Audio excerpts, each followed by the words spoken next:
So, welcome back to another episode of the VIA VHS podcast. We're going back to the traditional setup. We're talking movies, long form podcast, myself and Spencer. And if we're talking movies on VIA VHS, if we're, reviving the old school VIA VHS and doing things the old way, then, we might as well start with some Arnold Schwarzenegger. So, Yeah, nothing but um, the best. nothing but the best. I mean, the finest. We break out the finest bubbly for our compatriots over our listeners and contributors. Um, all five of you. Um, but yeah, we're talking some Arnold Schwarzenegger tonight, and we're going to talk The Running Man because next week the new one comes out, the remake. Oh, look at that! Look how shiny I that know I is. got this fancy. I got the fancy steel book version of Running Man, where it's got kind of a cool cover there. Felt like I just had to kind of get that. Why You should not? show it off. Yeah, I thought it was pretty slick. And if you thought that was too slick, I mean, I do have my VHS copy. See, I think that's the one Schwarzenegger. Let me look. Let me look. I actually got two VHS copies of it, and they're different variations. And then, I mean, if I wanted to go, I was trying to find my book. That was what I was really looking for, and I couldn't seem to find it to save my life. The old Stephen King Mm. Running Man book. I think that's the one, like of the major Arnold Schwarzenegger films. I think that's the one I don't have on VHS because Yeah. I have like Total Recall, Predator, Terminator 2. I just don't think I have that one. Well, I will say it is a little bit of a rarities Arnold Schwarzenegger movie from back in the day compared to all the other ones, like VHS wise and so on. I think that this movie's like one of those ones that kind of gained popularity as time went on. Hmm. Kind of like, in the 80s, it wasn't really Arnold's biggest thing.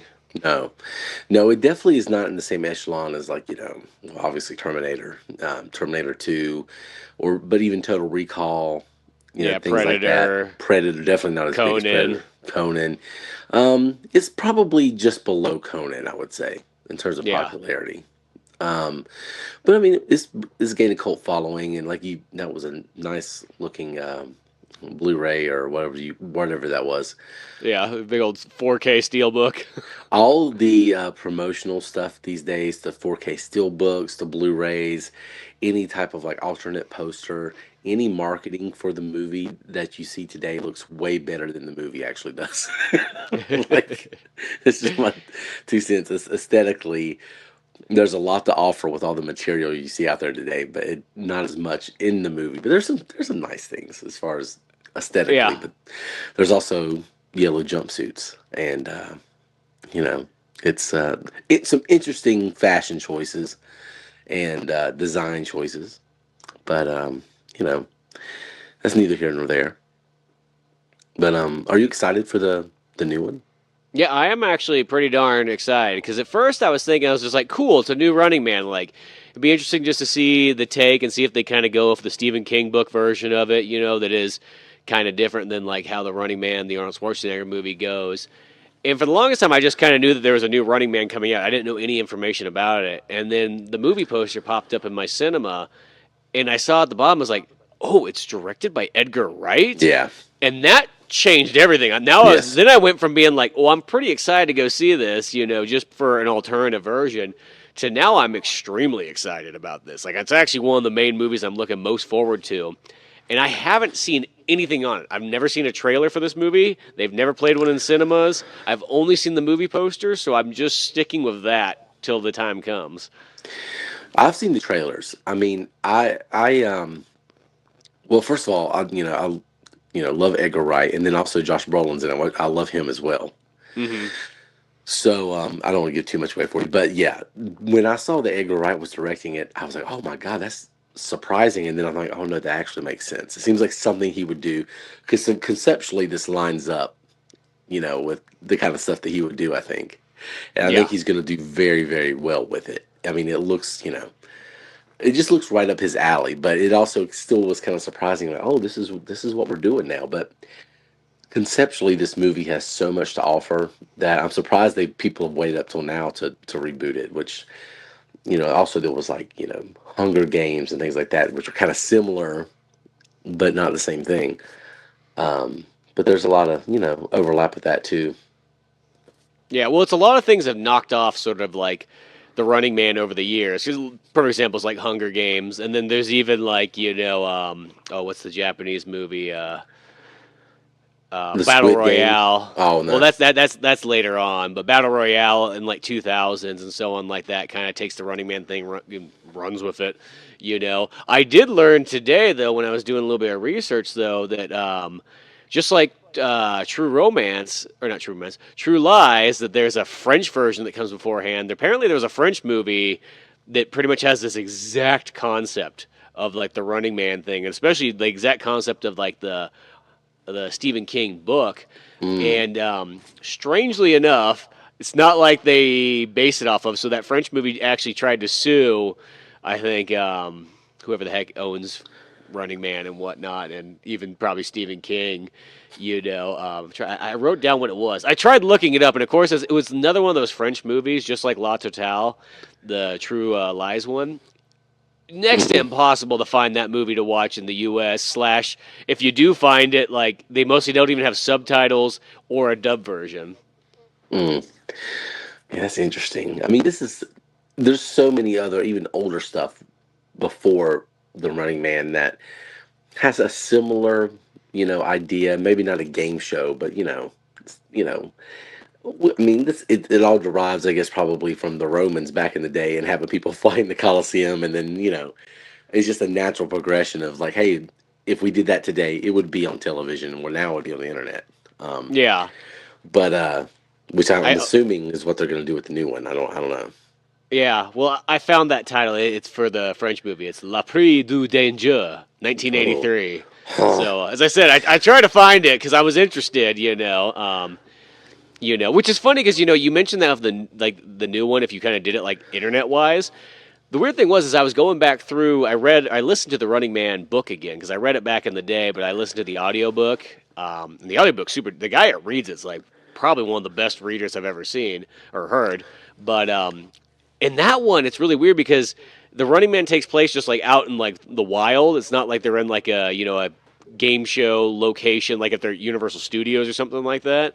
Like this one's really like, here you go, you're out there, and he's supposed to literally upload 2 clips a day of himself, and then random people can take clips of him, and they get profit for it. So it literally almost sounds like if everybody had cell phones and they were going to take video footage of this, but instead it's like 1982, and so you're just assuming everybody's going to have like, a video handy cam.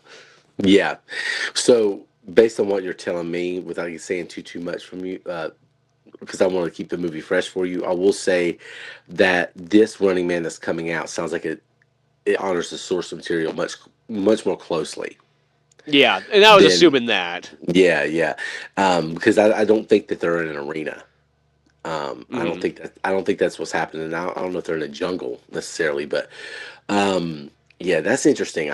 I was going to ask you about it because you listened to the audiobook, and it was a short story, right? It's not like like a full novel. I mean, it's still like I want to say the novel's still like at least 300 and something pages, so it's Oh, it's damn. still Well, it's still that's pretty a much a novel. full book. Yeah, Yeah. it's that one that like he writes it under his like Richard Bachman kind of name, but then like you read the book and it's like it is clearly Stephen King. Like, it even is like where's he gonna run to? He's gonna run to Derry. Of course he's running to Derry. Where else would he go to? Oh my God. Yeah. I mean, I understand why you do that. And so, because I think back then you weren't supposed to release too many books Yeah. under the same name. So it's like how, you know, what was it? In the early 2000s, this girl I was dating had a Oldsmobile Cutlass, and at that time it was the literally exact same as the Chevy Malibu that was out. But you could only make so many Chevy Malibu, so you just change the name and make some Cutlasses and just Yep. do that. So that's you know Richard Bachman. Yeah, that's the Richard Bachman series. I mean, it's the same thing that back in the day for Nintendo, because Nintendo on the NES they only allowed a game company to make 5 games per year. Mm. So Konami got kind of savvy with them, and so they came up with that other name, Ultra, which is what all the Ninja Turtles games and stuff are under. So Konami Oh, could do. I think they had three. I almost want to say they had 3 companies, so they could release like 15 games a year, unlike everybody else. damn. Good for them. See, yeah, just why even, limit it? I don't Yeah. understand. But I think Nintendo's theory was just so there's not crap that comes out. That was their whole thing is they didn't yes, want because they saw what happened with Atari and they just did not want that to happen again. yeah, no more ET games. Yeah, no more games made in like 2 weeks. Yeah. Oh yeah. Fuck that noise. Yeah. And that's fair. That's fair. But yeah. This is the first time I watched this movie. Really? Yeah. Never seen it. Wow. Gosh, because this to me is one of those ones like it is definitely like a childhood favorite. Like I probably wouldn't say it's in my top 5 favorite Arnolds, but it's definitely top 10. It's like number 7 or something like that, give or take. Of all the like big Arnold movies, this is the one I haven't seen. Like I've seen Junior, and I haven't seen The Running Man. Like, I've seen Jingle All the Way. I've seen. There's one of his later movies I haven't seen too. Like I saw the Eraser, but what's the one after that? Collateral Collateral Damage. Damage. I haven't seen Collateral Damage. Oh, that's a Um, good one. I yeah. remember I was so bummed because 9/11 pushed that movie back by 4 days or 4 months, and I was like, Get out of here, you terrorist! You're pushing my movie. God, it's so But inconvenient. the funny thing too is that movie actually in the original ending, Arnold mentions it in his autobiography, is that the terrorists literally hijack a plane and they're going to crash into a building, and Oh Arnold my has to stop gosh. them. So yeah, that they had to go back and shoot. And if you watch that movie, you kind of realize that the final battle like literally takes place like in a parking garage. You're like, reshoots. Yeah, yeah. God, that's very frustrating. But we've talked before how many times about like 9/11 completely changed movies for a while, and Yeah. that one immensely because like there's no way they could have released that one after. No, that movie was too spot on. Yeah, yeah. That's way too much. I think I even told you Lilo and Stitch got pushed back because and there's that scene in the movie where there's the airplane and it's flying around mountains and stuff. But originally that was I think through like New downtown York. Honolulu, Oh. and like I think it hits a building or something. So they're like, yeah, let's take that out. Stitch is just Yeah, like throwing planes in the buildings. yeah, yeah.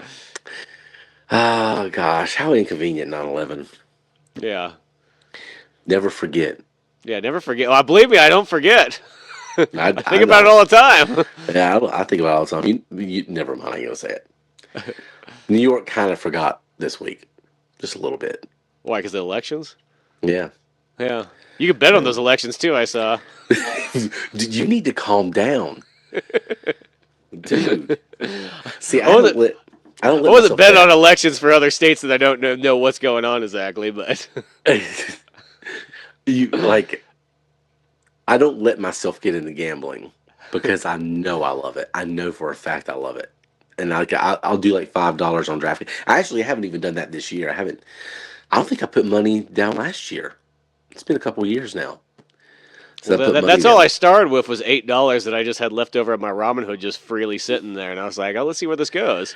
Oh my And then god, the you got Knicks won, and then next thing you know, I'm up to like $250. It's not much, but it's just a little bit, a little trickle in here.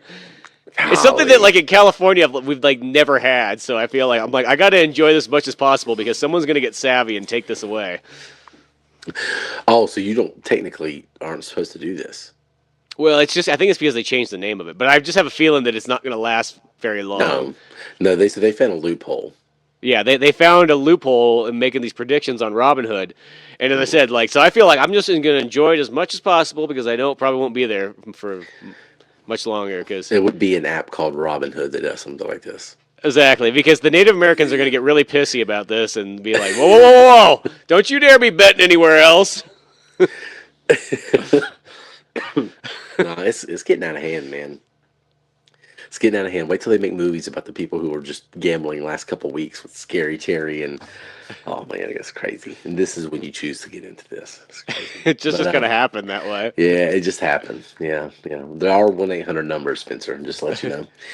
Um, but anyway, yeah, The Running Man, 1987. Look back on this film. I think we should do the tell of the tape. I think so. Yeah, The tale of the literal tape. yeah. There you go. Ooh, look at that.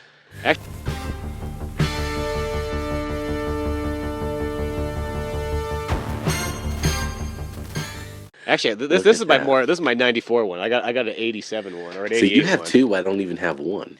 I know you're missing out. I literally have multiple versions of my Arnold Schwarzenegger ones, like Yeah, because if I because see that's one that's slightly different, I'll buy it.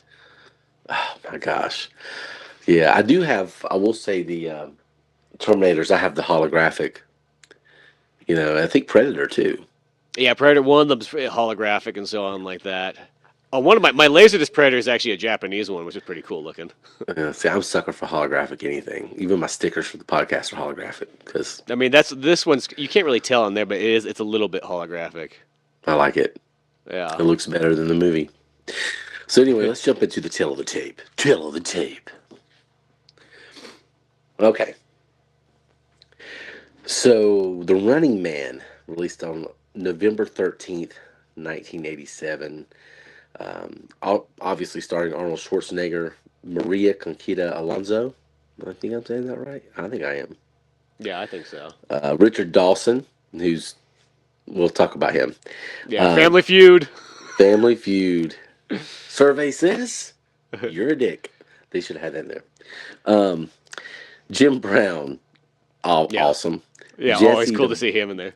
Yeah, Jesse the Body Ventura with hair. Nothing but the best. Yeah, Yeah, a lot with of hair too. The a most lot of hair hair. he's had. Yeah, I a bet lot you of hair. Jesse, the 10-year-old boy, didn't have that much hair. Yeah. Then it kind of bothered me. It kind of bothered me a little. I'm not gonna lie. I did not like Jesse with that kind of hair because now he's got this like weird I don't know what it is. He looks homeless now. Well, because he's got that old hippie guy look now, but like, Yeah. 'cause you don't picture that with Jesse. I know he's been wearing tie dye his entire life, but Live in the Baja. Will Sasso, go look up the Will Sasso impressions of Jesse Ventura. He just goes on these rants and just jumps from one topic to another, and it's just like, oh my god, that's him now. yeah, We're definitely getting flagged because we brought up 9/11 and Jesse Ventura in the same podcast. So they're already like, oh, this is some conspiracy assholes, maybe. Jim Brown, Jesse Body Ventura, Yaphet Kato, that's so fun to say. yeah. And he's the bad guy of Live and Let Die in 007. hmm Um, Professor Tanaka, which is cool. Hmm. And then the coolest thing, most random shit ever, Mick Fleetwood from Fleetwood Mac, who plays Mick. Yeah, And reading it sounds like he was playing himself because they're like, they burned my music, is yeah, what he says. So he's literally playing Mick Fleetwood. yeah. He's pretty much the resistance guy, the resistance leader. He's got Dweezil Zappa on his team too. Yeah, oh yeah, you got a Zappa kill. Oh gosh, man, Frank Zappa, Jesse Ventura. And then this is where the conspiracy started. Was this movie? Hmm. There was a lot of cause Zappa's. I love listening to old Frank Zappa stuff. So, I do too. It's so much fun. gosh, man, if this movie had Ted Nugent in it, holy shit, that's all it's missing. That's what we just been missing. Ted Nugent in movies and life. I don't. Yeah, Did he ever do acting? I don't think. I mean, just including his TV show, but yeah, I don't think so. But man, boy, if there was a movie for him, it was this one. yeah, You have the whole anti-government kind of like anti-establishment thing going on. Movie was surprisingly relevant, which we'll get to, but yeah, extremely relevant. Yeah, Yeah, if not yeah. more now than ever. Like you probably wouldn't have noticed it back in the '90s watching it. Would have made whatever. Yeah, not as much like with the game show element, but like the things that they're doing with the technology. Holy shit, it's scary. Um, so the box office for The Running Man, again released on November 13th, 1987. So what's that? 38 years before the next one's released. Um, Budget $27 million. Box office $38.1 million. It was a modest hit. It did okay. Yeah, I think it finished 30th at the 1987 box office, just behind another movie we're reviewing later this month around Thanksgiving, and that's Planes, Trains, and Automobiles. So, Oh, okay. Yeah, so yeah. that's Which one came out? Wait, they came out the same time or? They came out. They came out. I think 2 weeks apart. Oh, okay, yeah, Yeah, yeah. Because obviously that one was close to Christmas time. yeah. Yeah. So I think it's 2 weeks apart. Um, that would make sense. Yeah. So Well, and this one literally got moved because it was supposed to be one of those ones like it was supposed to come out like maybe 6 months prior, and then they mhm. wanted to have this for some reason, kind of a November Thanksgiving kind of release window for it. Well, it was because it was competing with Predator, and you Oh, couldn't I have guess two Arnold two movies at the Arnold's. same You, time. you got yeah, that makes sense then. It's too much Arnie at once. You can't do that. Yeah. You can't do that. Last I checked, this was America, so you could do that, but whatever. It's kind of Um, funny that this movie actually comes post Predator because Predator feels like a much more farther ahead movie yeah, than Running Man did. Right? Like, don't get me wrong, I really like Running Man, but like it is one of those ones like it feels like it's like 2 years older than Predator, if not even three. yeah. It's weird. It's very very weird, and of course Jesse Ventura's in that too. Um, but you have Carl Weathers in the other one. Yeah, So if Carl. this one needed Carl Weathers. Yeah, Yeah. But yeah, decent box office, 38.1 million, finished 30th at the 1987 box office. Opened up against, so opened number one at the box office up against Fatal Attraction. hmm. Um, Hello Again. I don't think I've ever seen that one. Yeah, I have no idea. Number four at the box office that week, Baby Boom. That sounds Rest in, familiar. yeah, rest in peace, Diane Keaton. Oh yeah. Yeah, There we go. Yeah. yeah. And then number five was Less Than Zero. Five is Less Than Zero. There you go. So Yeah. kind of a shitty box office except for the top two. Yeah, definitely. It's one of those ones where, yeah, you kind of like those almost like toss away movies. I don't mean to say that there's anything against those ones, but like they're like Yeah. forgotten as time has gone on for sure. Yeah, you're getting like right before Thanksgiving because there's Planes, Trains, and Automobiles. There's another big, was it 3 Men and a Baby? Is also Okay, yeah, released like a huge. couple weeks later. Yeah. Um, so that was like your holiday weekend movies right there was Planes, Trains, and Automobiles and that. So this was kind of like that dead period between like Halloween and then Thanksgiving, and you had this kind of weird couple weeks. Um, but yeah, Fatal Attraction's good. Yeah, no, that's Yeah, a super good movie. yeah. But there you go. That's your tail of the tape for the Running Man, 1987, the OG, based off the Stephen King novel. If you've never seen The Running Man, real quick, it's Arnold Schwarzenegger, and he is what was his name? Richard or something? Ben Richards. Ben Richards, because Richard, yeah, Ben Richards, and he is on the run for being framed by the government for being the butcher of Bakersfield and killing a bunch of people.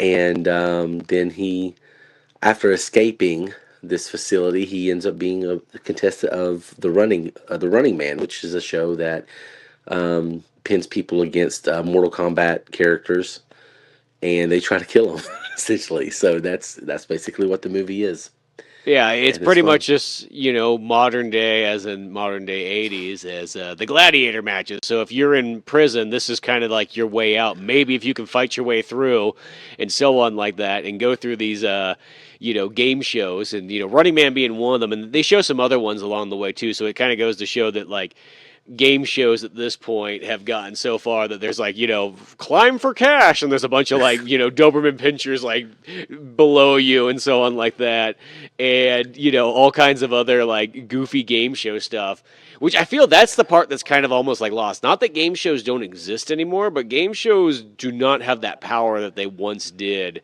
Like even when Yeah, we were growing up in the 90s, game shows were still at that like extreme, like they were a big deal, and people circled their attention around game shows. yeah, especially at the 80s. I remember being a little kid around this time, and I'd go to my great grandmother's house, and we'd watch Wheel of Fortune, Yep. and I'd watch Prices. If I was during the early part of the day, I'd watch Prices Right. Then later part of the day, I'd watch Wheel of Fortune. I'd be a little kid, big money, Yeah, big money. big money, big money, and yeah, it was just huge at this time. And so it made sense. And of course, Richard Dawson, Family Feud. Um, It's really interesting seeing him in here. He seemed like the evil version of Johnny Carson. Yeah, he does come across that way. Well, Yeah. it's like in the Stephen King book, it's a black guy who plays the Killian character and whatnot, which Mm, you and they do it in the movie, the new or the remake one, you know. But and the weird thing too is the book is like when I was listening to it, it's like he's actually not in it very much comparatively to like Richard Dawson in the movie. You know, yeah. he's just there to give out like some like brief like big moment like scenes to tell Ben Richards what's going on, but beyond that, he's kind of hidden in the book, and you barely find him. And then here, he's flamboyant, he's chewing scenery, he's bringing out the crowd and everything like that, just like you would expect a game show host. Yeah, you would expect the game show host to be more of a pawn in the scheme than like the showrunner, like the guy. Yeah, somehow he's But in charge of all this. yeah, he's in charge. Well, I think he said it was his creation. So I mean it kind of makes sense. But I mean, it is kind of weird though you that he's the guy who's like pulling all the strings. And he's like on the he's on the phone with the Defense Department and the President of the United States, and like this is like a wing. This is the entertainment wing of the government, which is basically what the news is now. But it's at this time they're doing game shows and blood sport, Hmm. um, and to get rid of their villains. And it is silly because you can't just go out there and like have a firing squad and hang people. You can't do the guillotine. You have to make this elaborate and ridiculous. Which Arnold obviously uses to his advantage because most of this stuff is bullshit. Yeah, it goes super over the top, like in this variation too, where they're larger than life characters, and just how the audience just gets really into it. Like this is just what they look forward to at this point because TV propaganda is running wild. Which once again in the '90s I didn't question this at all. It's just like, oh, cool, it's a fun movie. You look at this now and like hindsight, you go, wow, TV propaganda really does run the world like even more than it's ever has. Yeah, yeah. Which is why I think the internet's gonna be a big part of the new one because that's basically now. It's just, oh my God. Especially now you can film anything anywhere at any time. Yeah, and You connect know, it together.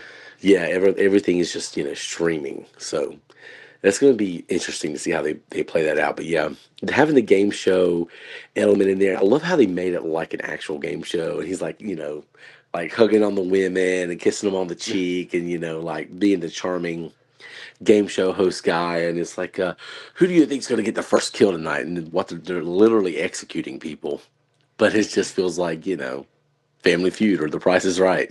Yeah, that's what I was just go with. The guys there all nervous, like, oh, I don't know, I like this guy, but oh, well, what about the other one? It's got a very if I didn't look up the facts about this movie, I would have assumed it was Paul Verhoeven that did this. Yeah, it has kind of like a little bit of that vibe. You know what's the weirdest thing? Who is the one who directed this?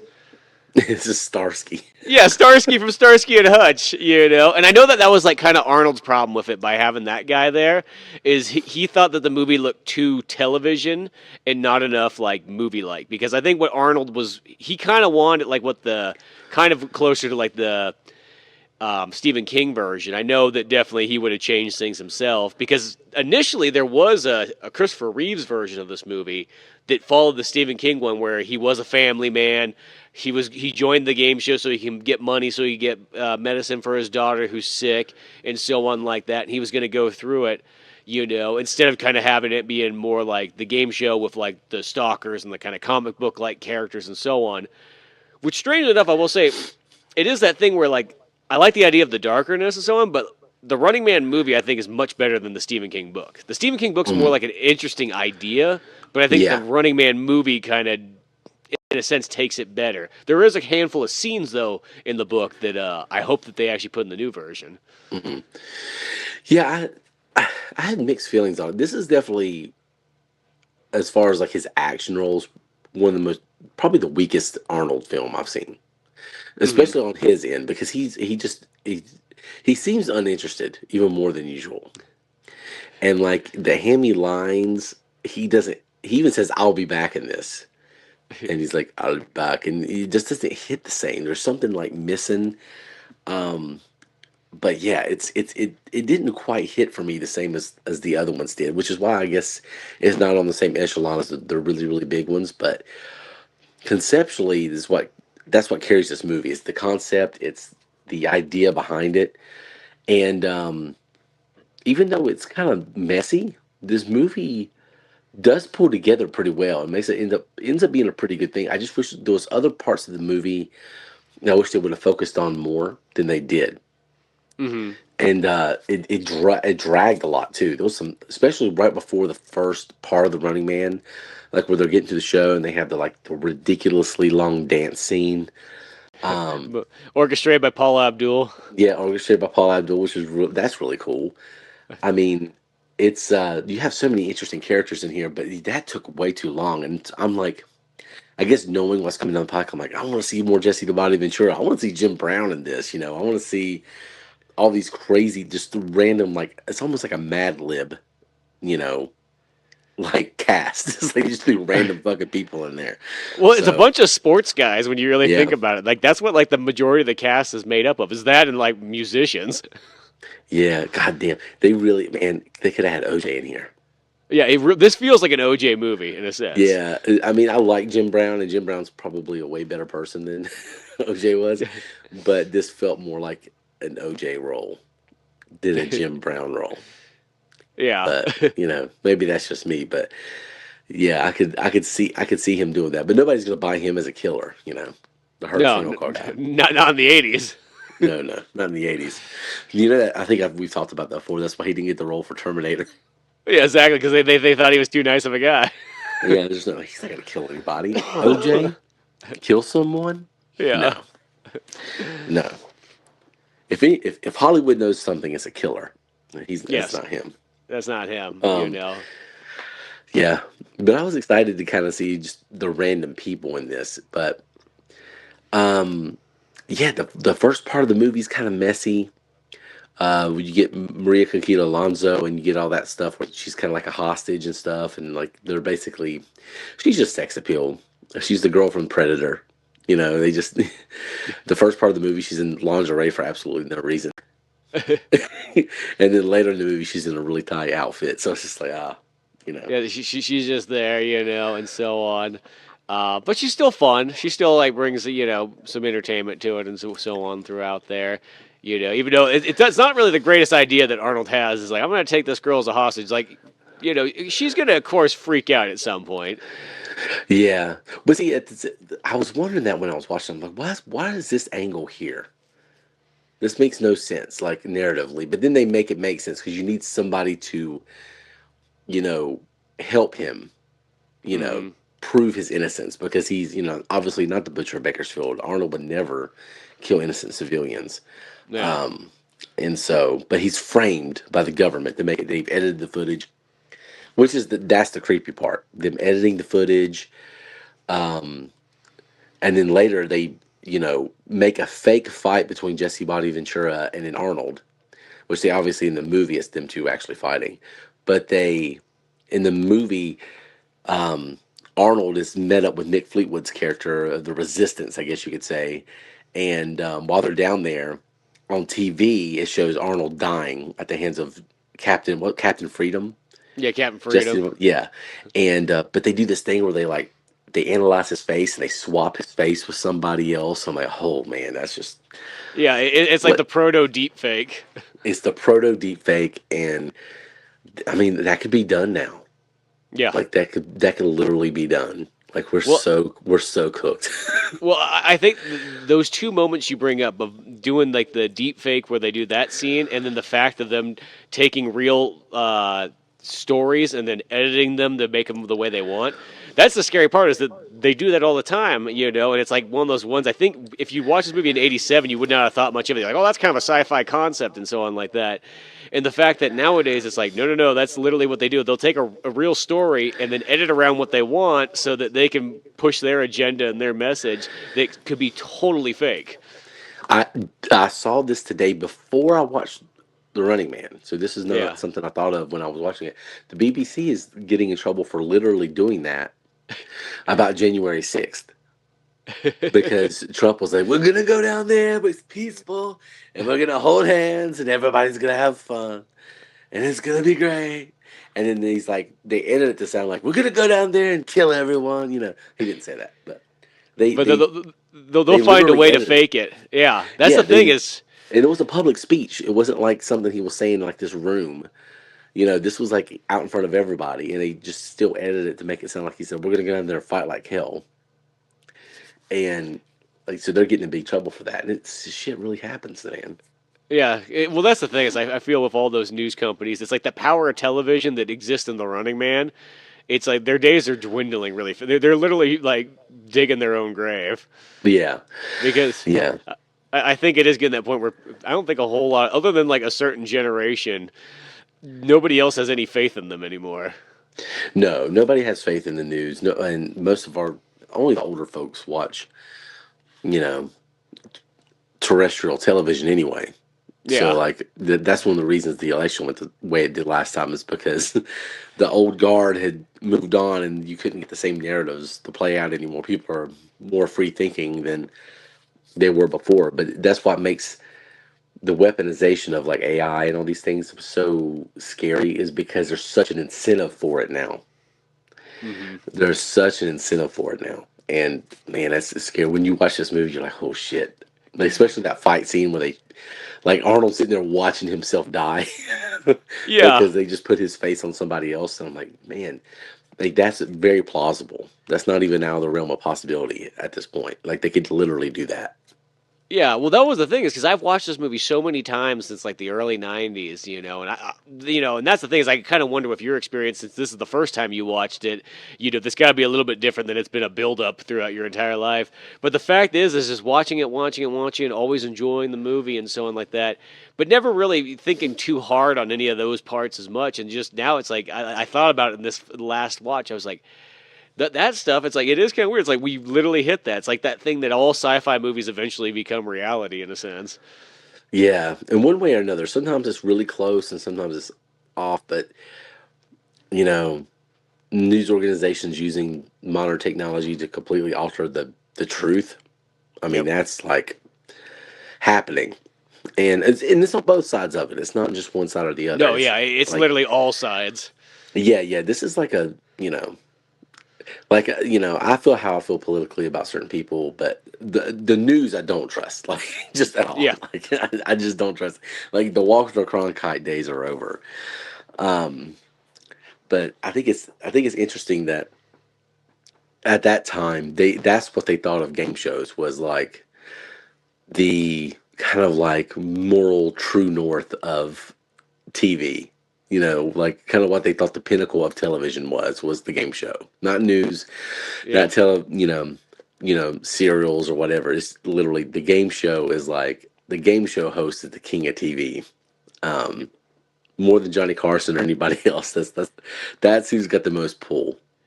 Yeah, and it's almost like it's a blend of the game show and the variety show, which the variety show Yeah, is another one too that doesn't really exist anymore either. yeah, Because that used to be a big thing where it's like you have the variety show where you have all kinds of stuff going on in here, and you have the musical act, and you have maybe the comedian, and then you have a game, and then you have whatever else. yeah. It doesn't exist anymore. It really, really doesn't. But TV doesn't either. No, I think that's kind of it. Though it's that one that it's because it's that weird thing where everything's so split now that nobody really watches the same things anymore. It's like why you can't. I think they brought it up in like a South Park episode, but the fact that like you literally can't really have a conversation about a TV show with somebody else because nobody watches even remotely the same things. Yeah, that's 100% true. I mean, and it's weird because we had like, so much niche shit in the 90s. I think you mentioned recently, like every niche had its own TV channel, Hmm. back then, but now it's like even more like like spread out. Like there's like very obscure niches have their own little area and people are like really just kind of grouped in their little boxes and stuff. So there's no like mass watched. The only thing that's I think mass watched now is the NFL. Yeah, that's probably the total like the final like must watch thing because even the other sports don't even have that. Like I feel like even baseball and basketball and everything like that's become they get closer and closer to being more niche. They become being like hockey almost, where like yeah, it's got its hardcore fans, yes, yes, but it's not everybody. Yeah, I think if this movie, if not, if the movie, this movie was made today and not based on the book, is it was made in the same style that 1987's Running Man was made, it would be more of a sports thing than a game show thing, which was already kind of leaning into that too. And even Hmm. American Gladiators, I read in the trivia, like was kind of inspired by this, which you could totally see. Oh, 100%. Yeah, even that kid show Guts. Yeah. Well, I Even always felt like that was the kids' version of American Gladiators. it was, yeah, definitely. Even that show, you could kind of see some like Running Man elements into it. But my goodness, um, yeah. But Arnold, he's solid in this. I mean, you get what you expect from an Arnold movie. You get the cheesy one-liners. This movie is insanely cheesy, but in a good way because it leans into it because it's supposed to Yeah. be because it's TV. So it's very hyperbolic, but it needs to be because it's just over the top and absurd and just you're doing shit for viewers. So like when you have Subzero come out to kill Arnold, you don't you don't just have some guy come out with a gun to try to shoot him. You have this guy with like you essentially have Mr. Freeze. Yeah. Pretty much. Yeah, like it's like a mix between Sub-Zero, the video game character, and Mr. Freeze, which I'm sure I can't. Arnold's like he probably pitched that to um, Joel what's his Schumacher. Joel Schumacher. Like, what if Mr. Freeze had like this hockey team? This ice, the completely original idea that I didn't get from anywhere else. And yeah, but definitely like there was some definite you know subtle hints to Mr. Freeze in there, but without the ice puns. We didn't get the ice puns. Yeah, no, there's not any ice puns or anything like that. There is sort of But with what was the electric dude's name again? I'm drawing a blank all of a sudden. oh yeah, gosh, Dynamo. Yeah, Dynamo. Yeah, yeah, yeah. And Yeah. so he had a little bit, and so on like that. But that's I do kind of like the very over the top characters. Like I like the fact that they are these like larger than life guys that are pretty much like treated like royalty and so on like that. But they're just goofy, and at this time period too, they're kind of milking WWE type stuff Oh, too. 100%. Yeah. I Yeah. mean, I'm surprised Hogan wasn't um, contacted for this, or, oh, man, he should have been Macho Man because he could have played Bonesaw and Buzzsaw. Yeah, it could have been Buzzsaw. Yeah, Yeah, that would have been I great. actually kind of surprised because this feels like one of those. This would have been a perfect like tie-in movie if you were gonna have a tie-in WWF movie. Oh, man. This movie is like set perfectly for it, and it won't put any of those wrestlers in like the bad light. Like they would all work per. I mean, you get Tanaka or whatever in there. Um, And you get Jesse. in Jesse, but so you do have some wrestlers, but I feels like you could have had a few others in there too. Yeah. Maybe they didn't have them because, Jesse and Hulk Hogan Yeah, kind of had their beefs going on. So, but I am too, though. So this would have been a perfect place to have the Hulk Hogan in there or Macho Man or any of those guys. yeah, Roddy Piper even and so Oh on. man, Roddy Piper would have been honestly. Roddy Piper could have been the Richard Dawson character and pulled that off.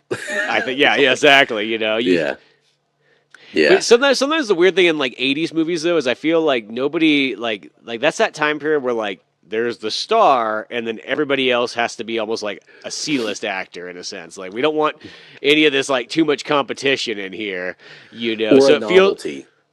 yeah, because it's like one of those Yeah, ones you generally don't see a whole lot of like double leading man role movies. Like there's a few like Tango and Cash or something like that, but like they're not common. It's mostly like it's like think of like a lot of Clint Eastwood movies. It's Clint Eastwood, and then there's a bunch of people that like you've seen them in movies, but you can't really pinpoint their names. You yeah. know? This version was the novelty character. It was like Arnold Schwarzenegger's the main actor, and then you got Richard Dawson, the game show host, and then you got Jim Brown, the running back, and you got Jesse Ventura, the wrestler, and Yeah. Mick Fleetwood. What the fuck is he doing there? So Yeah. that's what this movie was. It was like Arnold and just a random assortment of like what the fuck, Yeah, just but a bunch, in a good way. and it works. I think it does actually work out well and everything like that. Mhm. You know, just the aesthetics For the and the most looks part. and all that stuff. You know, it is Yeah, kind of there. yeah. It's an interesting cast. It's a really really good concept. Um, but yeah, it you know the you have Buzz, so you have Subzero, which is the hockey guy, and he has he has the blade, the hockey blade, which that was they started off with the coolest one, I think. I think so. Yeah, which was a big problem. Buzzsaw was pretty cool too. Um, Dynamo sucked. I didn't like Dynamo at all. Yeah, Um, and he's just a big rapey guy. he is. He's got some He's John Wayne Gacy going on. yeah, he's just wearing underwear and everything like that. Yeah, Yeah, that's just whitey tighties, just he bothered me. He like in a Ted Cruz kind of way. You know what I mean? Like yeah, I just know what you mean. Well, I think it's that, and then it's like the one thing I do think is kind of interesting about his character is the fact like when he crashes his little car thing that he's driving around chasing Arnold, and he gets like that, like cut the commercial, like get it, like he like instantaneously like breaks character. yeah, yeah, which made sense for him. It totally made sense for him. But the guy was like an opera singer in real life, and he had his like opera moment, which made no sense. But he's just like, I'm gonna sing fucking opera, damn. Like this is what I'm good at. Like, let me showcase my skills. And then Starsky's like, oh, whatever, just shut the fuck up and just do the. I don't care anymore. Just sing opera if you want to. I don't know why Dynamo would do that, but and It's okay. his name's Dynamo, but he's like electric, I guess. I don't know. Well, it's weird because in the new Pokemon game that just came out, there's like a girl in that one that's one of the bosses. That's her little team is called Dynamo, but it's Mm, spelled with a 4 for the A instead because it's got one of those goofy like modern day spellings. yeah, of course it does. Everything. It's like the apps that come out today. Like what the fuck. Um, yeah. So you have Sub Zero come out, and then you have then there's Buzzsaw, which that guy was huge. Yeah, that Um, guy's just oozing. yeah, yeah, that guy was definite steroids. Then you have Dynamo come out with who was the other guy right there? There was Dynamo and who was fighting with Dynamo? Buzzsaw was, Oh, Buzzsaw was. That's right. Yeah, they came out at the same time. and then you got Um, Jim Brown's character comes out next. which was so lame. Yeah, he's kind of underused. That's the one thing I will say is I feel like he comes out and he's supposed to be the most badass guy and everything like that. It's Jim Brown and everything like that. He's got a cool jetpack and everything like that. He's flying around. He's got his flamethrower and everything. Hmm. It shoots out fireballs like literally like Bowser in Super Mario Brothers movie. Yeah, yeah. It's so underused. Like, and also the way that Arnold kills a lot of them is just well. First of all, the first two kills he gets are very similar. One, he like uncoils this barbed wire and he gets the guy, and the next one, like he's being drugged behind the motorcycle and somehow managed to stop long enough to rope something together and then pull the guy off the bike. So I'm like, they're very very similar. But then you have the cool hand to hand combat thing with the chainsaw. So that was really fun. Yeah, that's a cool part right there. But And it's kind of a bummer though when Jim Brown's character comes because he comes in and he's hunting, and they have this cool scene right beforehand where the girl she finds there's the three contestants that they show earlier on, like the last year's contestants, they're on the sunny beaches of Hawaii now, living the dream. You can too. And then yeah, she finds all three of them there, and they're just dead corpses where they just drop their bodies and whatnot. And then, of course, Jim Brown shows up to he's like, "Yep, I'm gonna cover it up and everything." But yeah, instead, Arnold Schwarzenegger swings down, pulls his gas, and then kicks him back into the locker room and throws a torch in there, and that's how he goes out. it was very Boba Fett.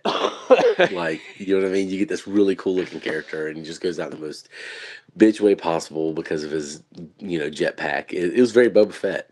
Yeah. And equally as dumb. But yeah, he was very underused. But Yeah, I would, especially for the build up too, because they build that character up.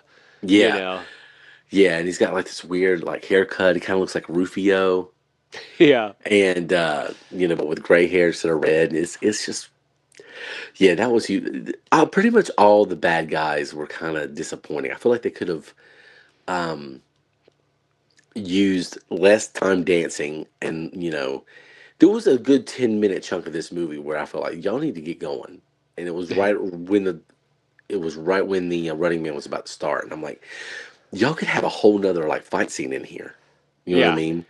Well, Um, the yeah, other big one is that there's not really a Jesse Ventura fight scene. Now I know that it's there, but since I know that it's supposed to be like a fake scene, it makes me feel like I actually didn't get the Jesse Ventura Arnold Schwarzenegger fight scene.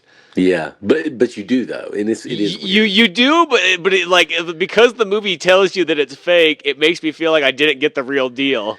Yeah, yeah. You would have liked to have seen the actual fight later. You know what I mean?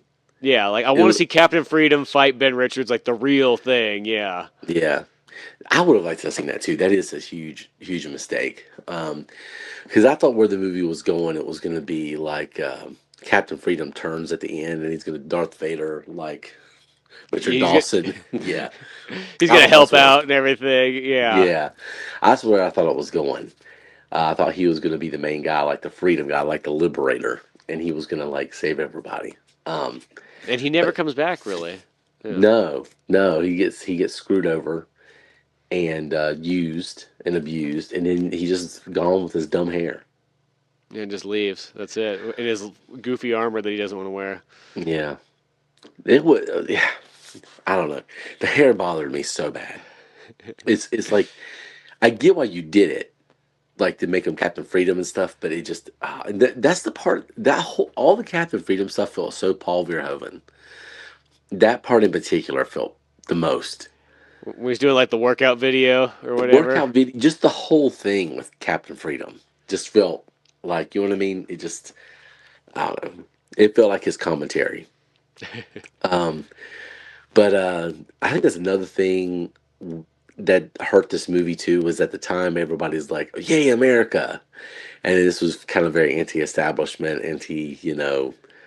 Reagan era, which I mean they have literally the future Republican governor of California in there. Um, And but Minnesota. oh yeah, that's right. You have two governors in this movie. Yeah, I always forget that when I watch Predator too. Like both these fuckers went on to be the governor yeah, of a both of state. them. What the fuck is that? That's so wild. That is so wild. I want to say in Predator, three of them. I almost want to say the guy that plays Billy. I could be wrong. He had some kind of maybe not governor, but he had a political role. Mm. Which one's Predator 3? I did I say Predator three? I meant to say just Predator. The guy who plays Billy in Predator, Mm. the Native American guy. I want to say that guy had a Oh, political role maybe. too. Yeah, Dang, that's crazy. What is it about these? It's like you have these giant muscles, and then you go do whatever thing that you're gonna do, whether it be wrestling or weightlifting, and then you become an actor, and you're like, what's next? I gotta be a politician. exactly. And they both won. They're both successful at it. I mean, Ronald Reagan was in action movies in the sense back in the day when you think about it. That's true. That's true. You need muscles or just like a good action. So like Yeah, even I don't know. You have to have that if you're gonna pull off the novelty candidate. Like even Richard Petty ran here in North Carolina. He didn't win. yeah. Dale Earnhardt would have. Clint Eastwood was mayor of Carmel for a bit. That's right. I always see that. Every time you like look up information on him, he's the mayor of Carmel by the Sea. You're like, what? Yeah, that's such a random thing. I wonder what he did as mayor. Yeah, it'd be interesting to know. Yeah, I've only been to Yeah, Carmel like once, you know. yeah. I I feel just felt like like he just did it because it was just something to say you did. yeah, I feel like he did. Yeah, and I also feel like he'd be the worst like HOA guy. You know what I mean? Like, get your grass together. You know what I mean? Like, just what a dick. I like Clint Eastwood, but yeah, in that capacity, nah, no. Yeah, I don't know what it is with those guys, but yeah, this movie, um, it's a very mixed bag. There's some things in here. Aesthetically, I didn't like it. I thought there was some messy plot elements in this movie. I felt like Arnold wasn't full charismatic Arnold in this. He just so they didn't know how to use him correctly. I think um, there was elements of the plot that just kind of like were just kind of like hodgepodge together. You didn't get to know the characters enough, but then there's like the social commentary is good. The fight scenes are creative and funny. Richard Dawson's great in this movie. Um, uh, yeah, I mean, there's so many good things to say about it. The crazy cast of characters, it's fun. It's either does things really really well or really really terribly. It's just a very mixed, middle of the road kind of movie. But conceptually, I can see why they're remaking it because it has a lot to offer. Yeah, because it's just story wise, it's like fantastic. I just remember being as a kid, like I just thought it was like it was such an excellent one. I was like, nobody else seems to utilize this. Lo and behold, by the time the 2000s come, people will use it left and right. Yeah, But it the time period like that was it. And one of the only other things was there was that video game by Midway, Smash TV, that's literally like the Running Man game without being called the Running yes, Man. yeah, Where you're in a game show, big money, big prizes. Oh, I love it, kind of thing. yeah. Except for it's just more violent and more like carnage filled and so on. Yeah, yeah. I mean, there's definitely. I mean, now they're remaking it. Those Hunger Games took some elements from it as well. And I feel like this is just, as I said, it's just an evolved version of the. I mean, honestly, even Gladiator. You Yeah. know, there's you had this. There's a lot of similarities between Maximus and Arnold Schwarzenegger's character, and kind of set up on the run that ends up being caught and put in these games and he's got to free himself. But except Gladiator's a billion times better than Running Man. No offense, but Running Man's fun. But Gladiator's one of the best movies I've ever seen. But Yeah. yeah, I'm interested to see what they do with it. Yeah, same here. I really am because once again, I really like the Running Man, the Arnold Schwarzenegger one. I think that like the fun factor in it is just like about as high as all can be, And I think that's just a lot of the elements are so cool that even when there's goofy stuff that is kind of like a little bit off, you kind of forgive it because so much of the other stuff is working that like you're like, yeah, I keep rolling with this, Yeah. It was definitely a fun watch, and there was definitely moments in there. It was suspenseful. Like it kept my attention all the way throughout. So it definitely wasn't a bad movie. I just couldn't get past some of the things they did wrong, but then also it made up for it. And then I think you're right. The one big unfortunate thing is the best fight scene, the best action scene in the movie ends up being like not real. So you can't really claim it. You know what I mean? It's Yeah. like it's like when a running back or like a football player hits a really really good play and just jukes out all these people and gets to the end zone and then there's a flag on the play Yeah, and you're penalty like, and it just yeah, it's just like yeah, but that was so fucking cool. But then it deflates the whole thing because it's not real. It was just it doesn't count. And that's kind of how the Jesse Ventura Arnold Schwarzenegger battle feels. It's probably why it's not more iconic because it was a good fight scene. It really was. yeah, no, it's really cool and the place that it's at and everything like that. Like, if that was a legitimate fight scene and so on like that, and you just have one of those ones where Arnold maybe gets out, and then they do this thing where they're like, "Oh, it's okay. Like, we're ahead of schedule. We'll just cut in a fake and have him die." One of those things. I think Hmm. that would have been almost the way to do it. So the battle was real, but then Arnold gets out, and then they have to edit away or edit around it in a sense. Yeah, yeah, that does make way more sense. You could have kept the integrity of that scene and then still had the moment. It being fake because you have to have that essentially him being fake killed to really drive home to the audience like this whole thing is bullshit. It's all a lie. I'm actually innocent. Um, yeah, Which is kind of funny. I think about the audience that's in the Running Man, and they sure like the second they see like this, the so-called real footage, they believe it instantaneously. Which, from just watching the audiences of CNN and Fox News nowadays, that would never work on them. yeah, You would show them all the facts and everything like that. Like, no, I don't believe that. yeah. It's funny. Well, we're so conspiracy minded now after COVID. It's just like, yeah, I don't know. Either, well, it depends. Half of them would. It depends on who it's coming from. Yeah. If it comes from their political candidate of choice, and they're like, yeah, I believe that. Anything he says, and then it comes from the opposite side, it's like, fuck that Oh guy. no. Yeah, that guy's a traitor. Yeah, no, that's exactly how it is. But I feel like in the Running Man, they sure turn on Richard Dawson instantaneously. But I almost go like, according to real life, they probably would not. They'd be like, "Oh no, he's just an okay guy. Like I don't know what you guys are thinking. He's just good as ever. They're against him. It's that Ben Richards guy."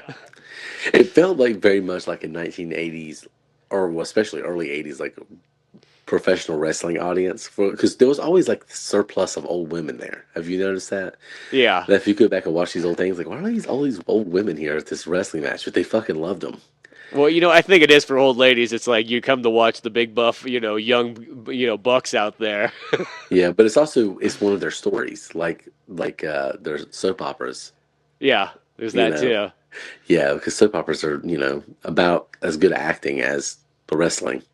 Yeah, For the most part, there's exceptions, but yeah. I think yes, the wrestling probably outdoes it most of the time. sometimes, yeah, sometimes, depending on who it is, yeah, definitely. Yeah. Like some of the like upper echelon guys, definitely better than the soap opera actors. Oh my god, my mom used to watch soap operas.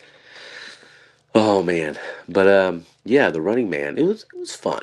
I would watch it again. I think I'm poised.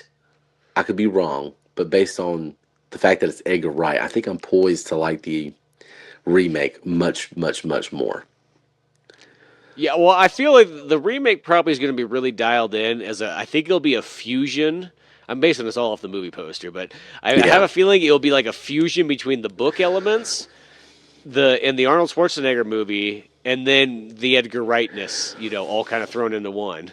yeah. I can't wait to see those like quick edits that Edgar Wright does in this movie. Yeah. Like the putting on the seatbelt, shut the door. Yeah, I can't wait to see what he does with this one.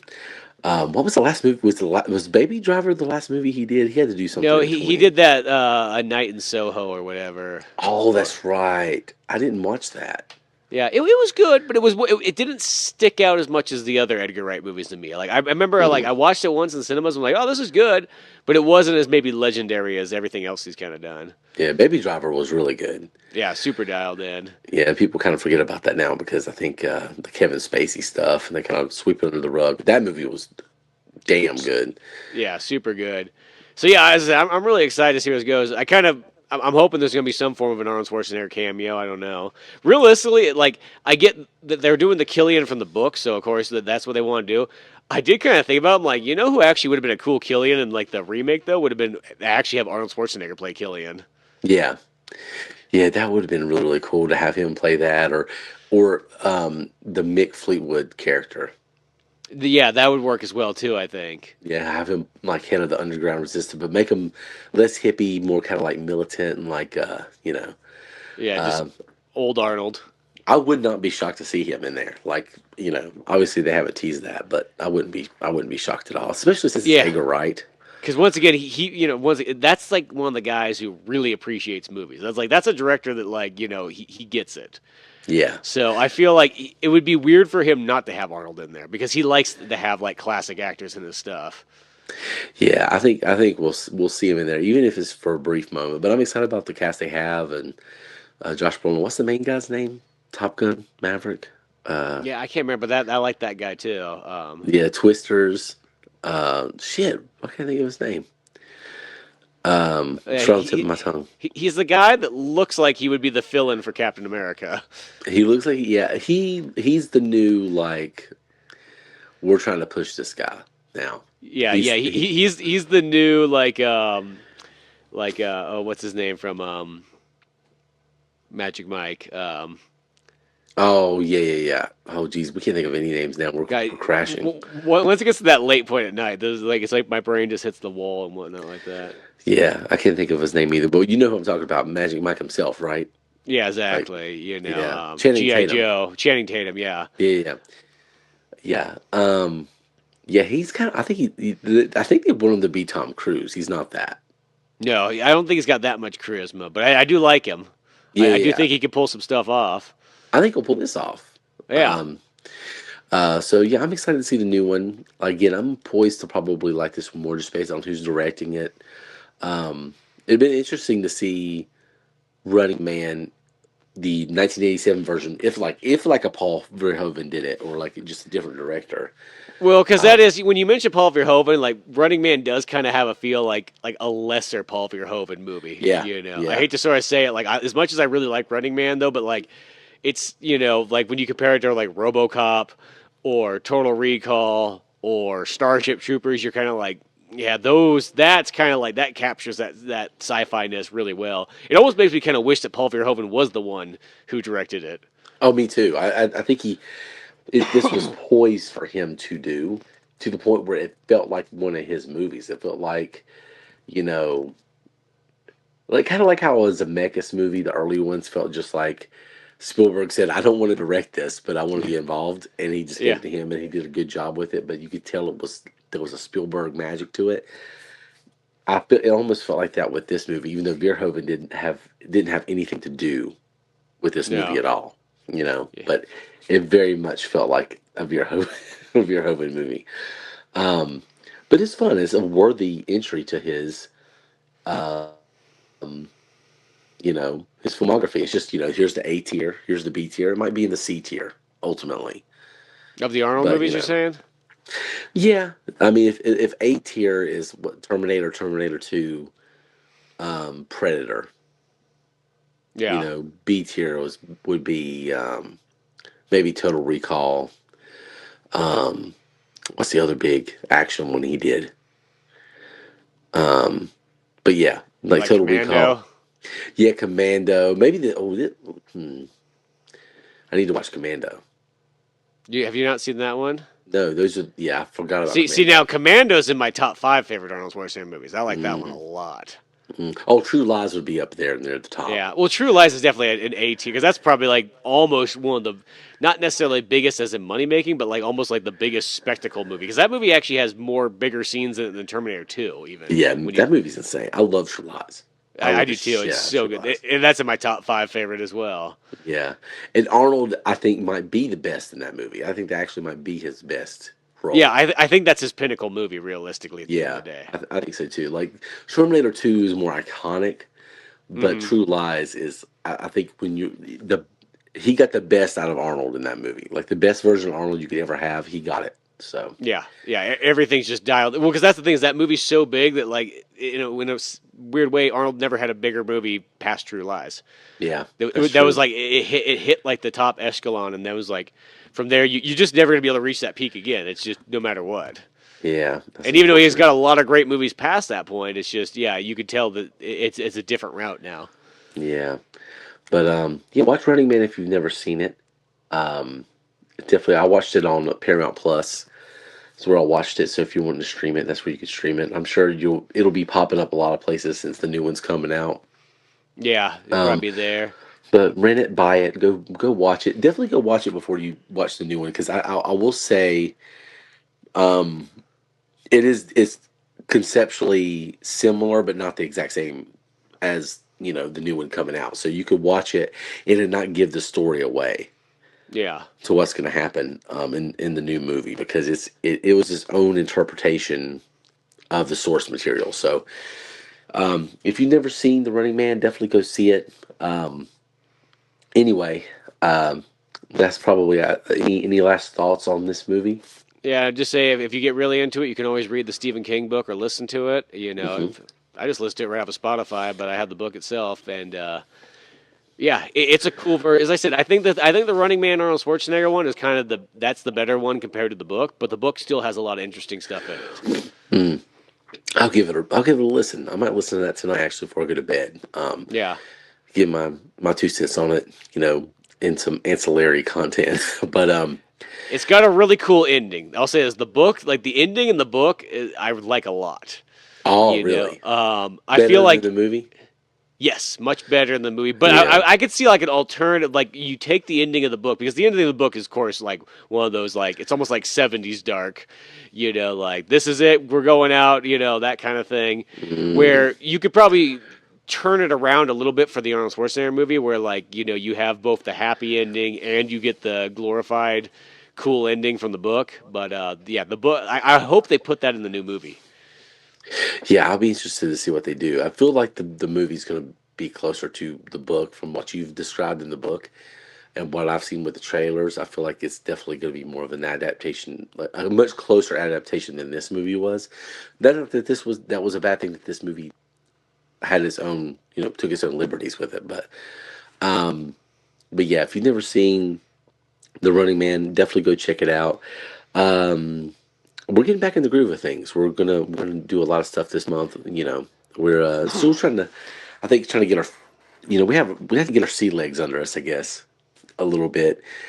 kind of, I've been doing these independent reviews, and then we've been doing different stuff. So we're kind of getting back in the groove of via VHS. But we have a full month of content planned out, and a handful of movies to come down the stretch. So stay tuned for that.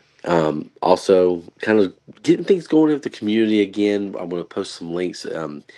If you want to join us in a Facebook group I put together, working on some Discord stuff right now, kind of in the very early stages of that. Like I started it today, so still working on that and figuring some stuff out, but trying to build a community of movie lovers. So be on the lookout for that, and I'll provide links to all that stuff as well. But anyway, any last thoughts before we get out of here?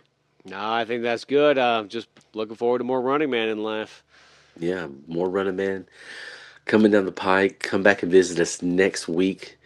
We're gonna start digging into some Thanksgiving stuff, so stay tuned for that. But thanks for listening. Welcome back to Via VHS. Y'all have a good one, and Via VHS is out.